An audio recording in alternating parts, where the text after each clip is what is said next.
മറ്റേ വേറെ ഫണ്ടിലേക്കോ കാശ് കൊടുക്കാണ്ടിരിക്കലാണ് ഏറ്റവും നല്ലത്. ഞാൻ മുകളിൽ പറഞ്ഞ മാതിരി ആ കാര്യം ഒരു കോൺഗ്രസ്സുകാരനാണ്. എന്നിരുന്നാലും STPI കയ്യില് പൈസ കൊടുത്തു വിട്ടാൽ അത് ജാതിഭേദ ഭിന്നമില്ലാണ്ട് അർഹതപ്പെട്ടവരുടെ കയ്യിൽ എത്തും. അത് ഉറപ്പാണ്. അതിന്റെ ഒരു വ്യത്യാസമല്ല. അതിപ്പോ നമ്മൾ എന്തെന്ന് സാധനങ്ങളാണ് കൊടുത്തു വിടുന്നതെന്ന് വെച്ച് കഴിഞ്ഞാല് വണ്ടിയുടെ ഡീസൽ വരെ അവരടിച്ച് അത് സാധനം അവിടെ കൊണ്ടുവന്ന് കൊടുക്കുകയും ചെയ്യും. എന്ത് വേണമെങ്കിലും അവരവിടെ ചെയ്തു കൊടുക്കും. അത് നമുക്ക് അനുഭവമുള്ള ഒരു കാര്യമാണ്. കാരണം ഞാൻ പാർട്ടി ഇതിൽ പറയുന്നതല്ല. കാരണം ഇപ്പോഴും ഞാൻ പറയുകയാണെങ്കിൽ ഞാൻ കോൺഗ്രസ്സുകാരനാണ്. പക്ഷെ സത്യം പോലെ തന്നെ പറയണമല്ലോ.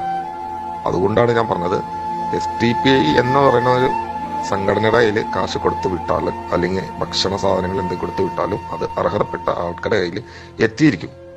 അതിൻ്റെ അകത്ത് ഒരു മാറ്റമില്ല. 100%.